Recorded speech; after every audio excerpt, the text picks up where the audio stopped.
Halo, kembali lagi pada mata pelajaran ekonomi.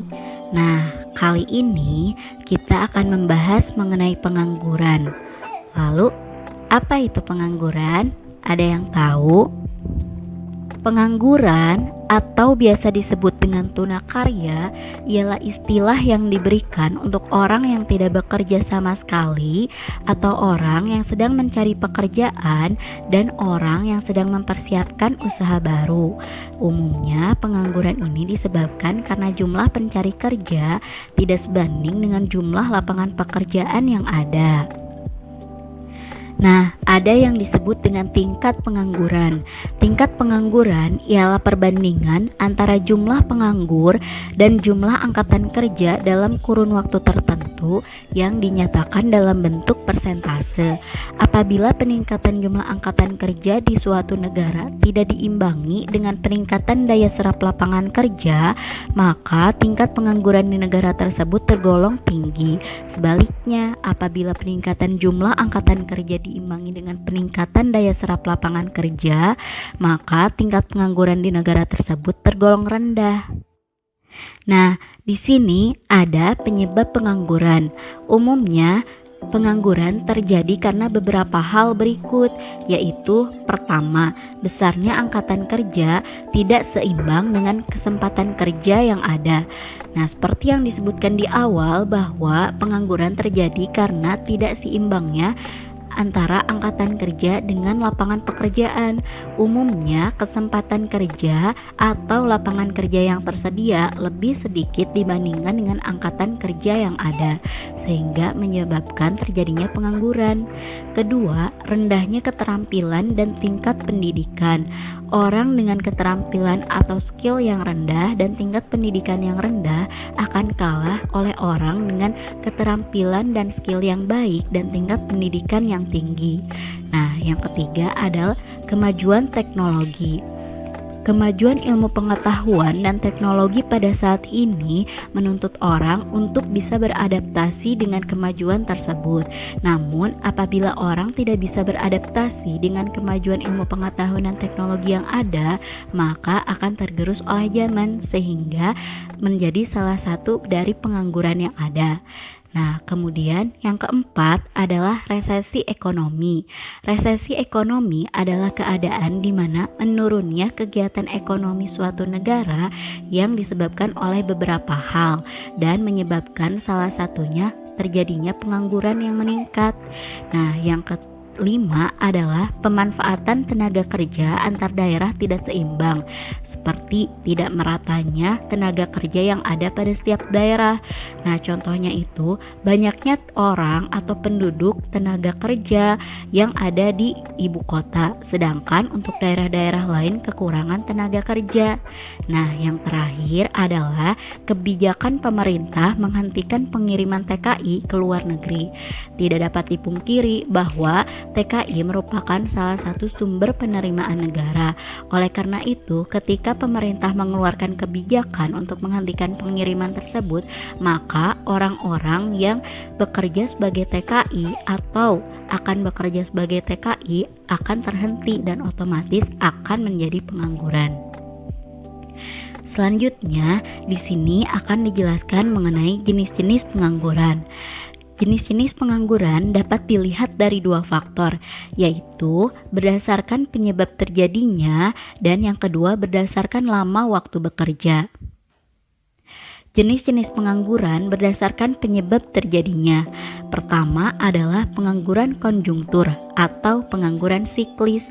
Pengangguran yang terjadi akibat krisis ekonomi sehingga terjadi pemutusan hubungan kerja, seperti pada saat sekarang. Pada saat corona ini, banyak sekali perusahaan-perusahaan yang melakukan pemutusan hubungan kerja terhadap tenaga kerja yang ada, dikarenakan menurunnya ekonomi yang disebabkan oleh adanya COVID. Yang kedua adalah pengangguran struktural, yaitu pengangguran yang terjadi akibat perubahan struktur ekonomi suatu negara.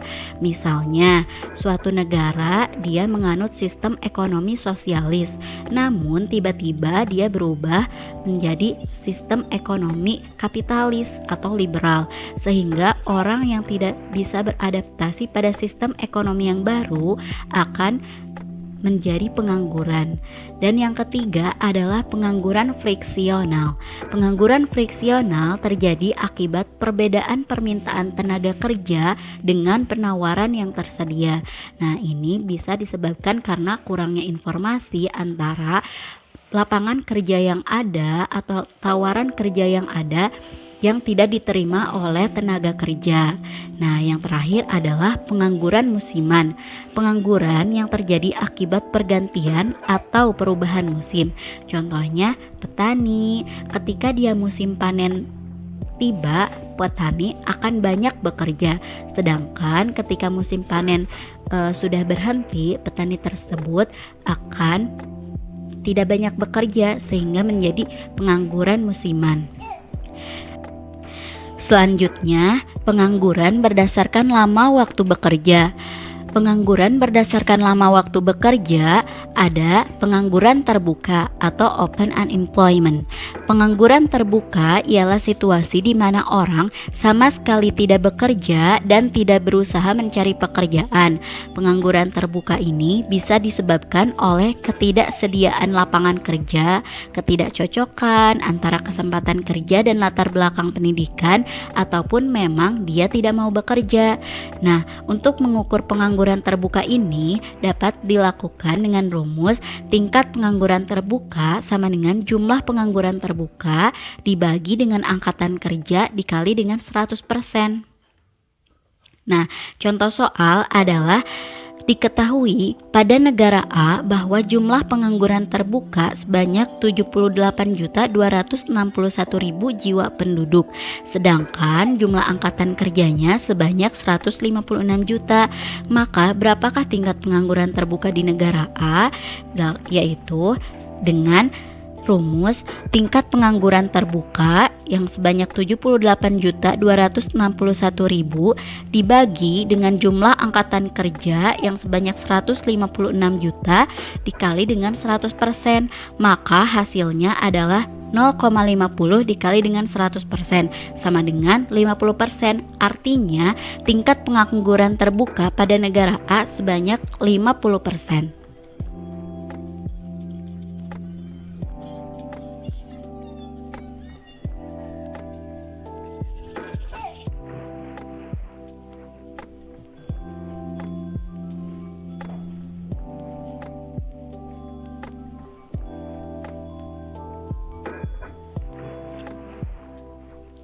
Yang kedua adalah setengah menganggur atau underemployment. Setengah menganggur ialah situasi di mana orang bekerja tetapi tenaganya kurang termanfaatkan, diukur dari curahan jam kerja, produktivitas kerja, dan penghasilan yang diperoleh. Sebagai contoh, orang yang bekerja sebagai tenaga kerja lepas atau freelance di mana tidak ada kepastian mengerjakan pada waktu tertentu. Nah, untuk mengukur tingkat setengah menganggur ini dapat digunakan rumus, yaitu orang yang bekerja kurang dari 35 jam per minggu dibagi dengan angkatan kerja dikalikan dengan 100%. Contohnya adalah negara Indonesia memiliki jumlah penduduk dengan angkatan yang bekerja sebanyak 184.993.000 jiwa penduduk. Namun, orang yang bekerja dengan waktu kurang dari 35 jam per minggu hanya berjumlah 47.235.000 jiwa. Maka berapakah angka tingkat setengah menganggur pada negara Indonesia? Yaitu angka tingkat pengangguran dengan setengah menganggur adalah jumlah orang yang bekerja kurang dari 35 jam per minggu, yaitu 47.235.000 dibagi dengan jumlah angkatan yang bekerja, yaitu sebanyak 184.993.000 sebanyak 0,25, lalu dikalikan dengan 100, maka 25,53%.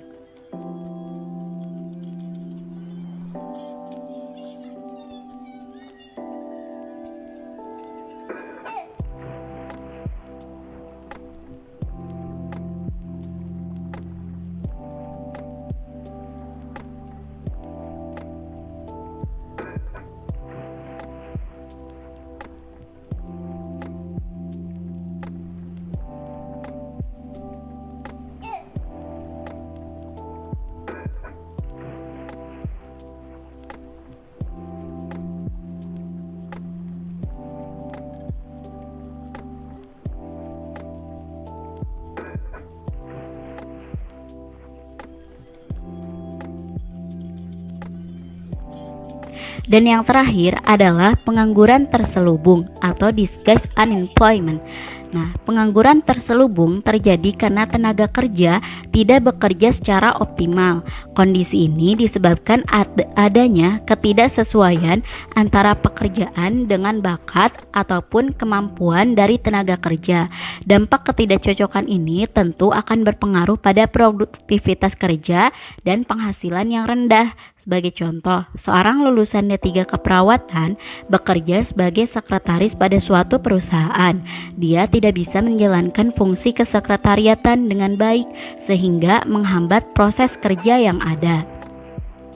Selanjutnya adalah dampak dari pengangguran. Yang pertama ada pendapatan nasional dan pendapatan per kapita.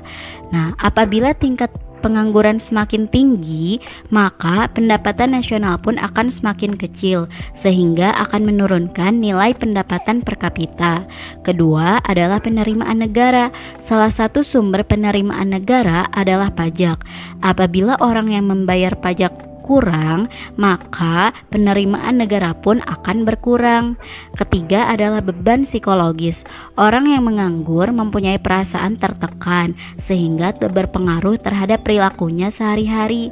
Kemudian yang terakhir adalah biaya sosial.